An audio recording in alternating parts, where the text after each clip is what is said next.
Analysis to the speaker prevents action. And action is absolutely essential. Now, in order to bring about this radical change. So analysis is not the way. Don't accept, please, what the speaker is saying, but observe it for yourself. Learn about it. Not from me, but learn by watching all the implications of analysis. Time, the analyzer and the analyzed, the analyzer is the analyzed,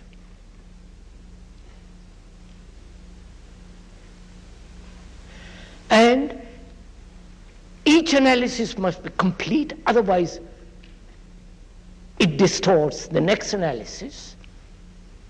So seeing the whole process of analysis, whether it's analysis, introspective or intellectual analysis, is totally wrong.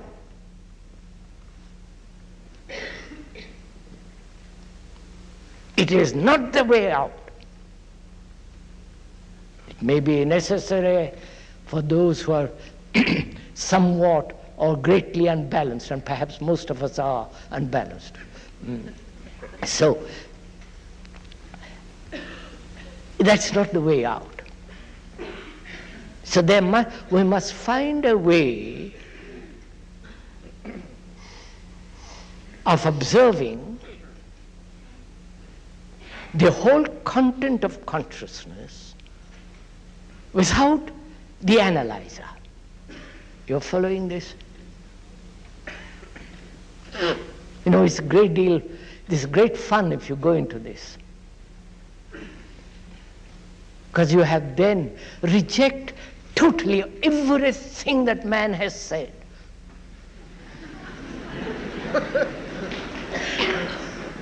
No, please don't laugh. Because then you stand alone.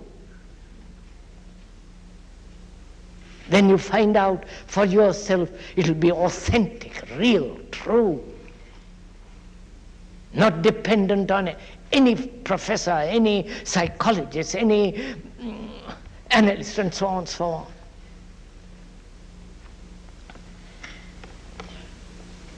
So one must find a way of observing without analysis. I'm going to go into that.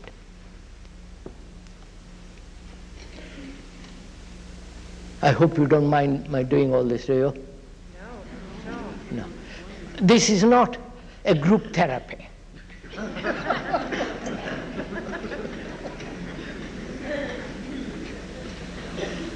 This is not an open confessional.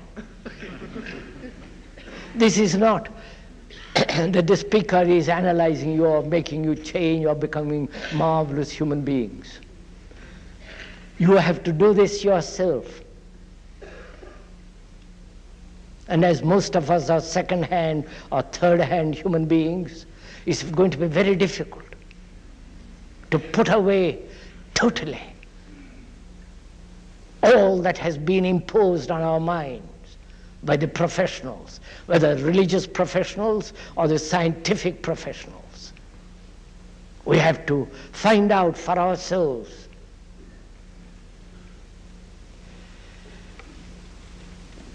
And if that analysis is not the way, and it is not, as far as the speaker is concerned, because he has logically explained it, then how is one to examine or to observe the total content of consciousness? And what is the total content? What is the content of consciousness? Please don't repeat what somebody else has said. What is your total content? Have you ever looked at it? Have you ever considered it? If you have, is it not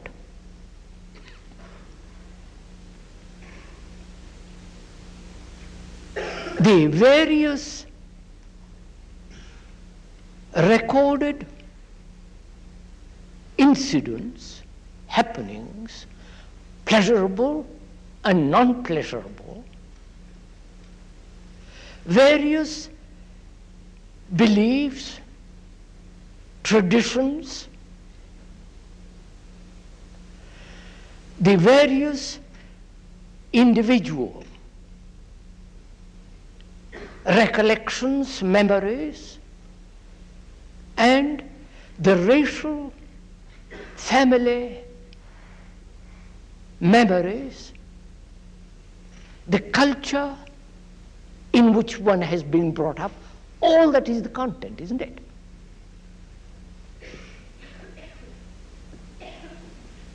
Being born in India as a Hindu, Brahmin and so on, with all its traditions and superstitions, with its dogmatism, beliefs, all that culture of thousands of years is stored up. And the incidents that take place every day, the memories, the various pains, the unhappiness, the incidents, the insults,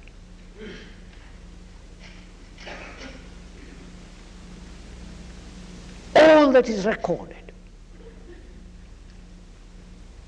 And the content of all that is my consciousness, as your consciousness.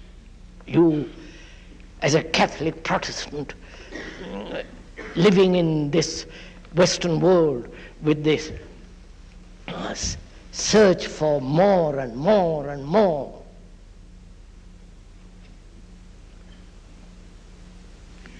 the world of great pleasure, entertainment, wealth, incessant noise of the television, the pictures, the brutality, all that is you, that's your content.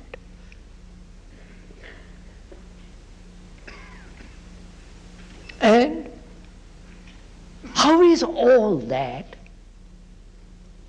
to be exposed? And in the exposing of it, is each incident to be examined, each happening, each tradition, each hurt, each pain, you follow? One by one. Or is it to be looked at totally?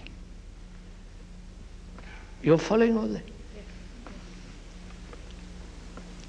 If it is to be examined bit by bit, one by one, you are entering into the world of analysis. And then there is no end to that. You will die analyzing. And giving great deal of money to those who analyze, if that's your pleasure.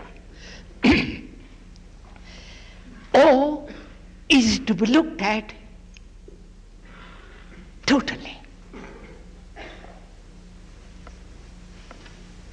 Now we're going to find out how to look at these various fragments, which are the contents of consciousness, totally, not analytically. Bene? We're communicating with each other.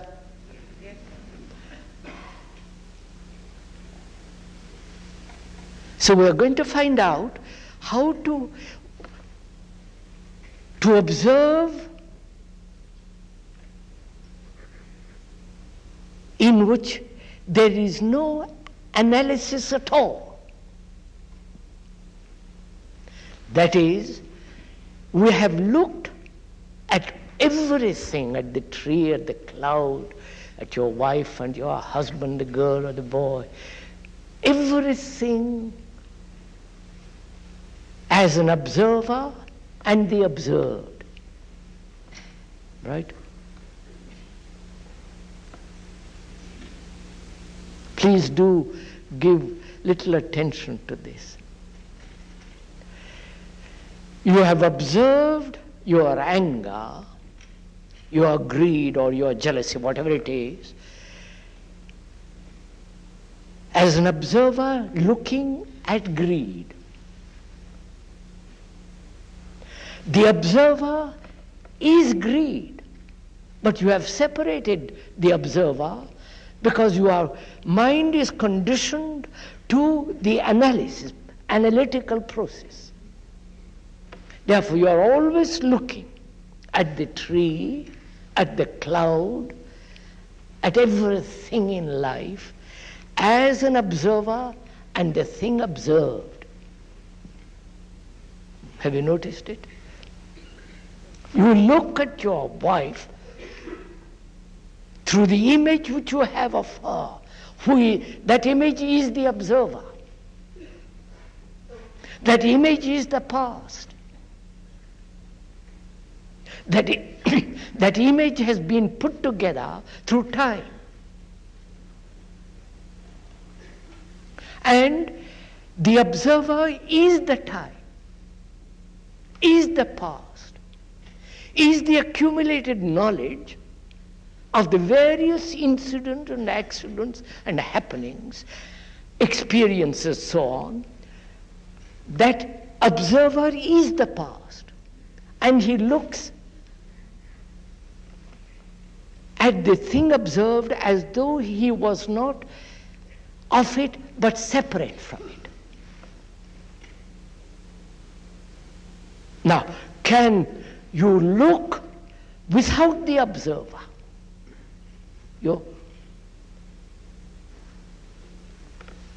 That is, can you look at the tree? Please listen to this. Can you look at the tree without the past as the observer?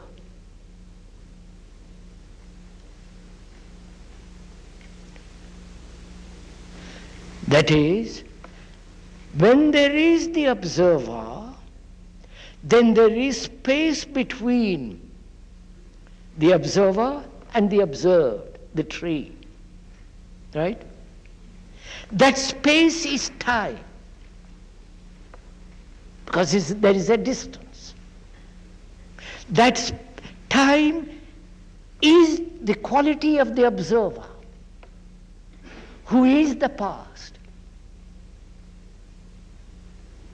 who is the accumulated knowledge, who says that is the tree or that is the image of my wife. Now, can you observe without the observer? That is, can you look not only at the tree but your wife or your husband without the image?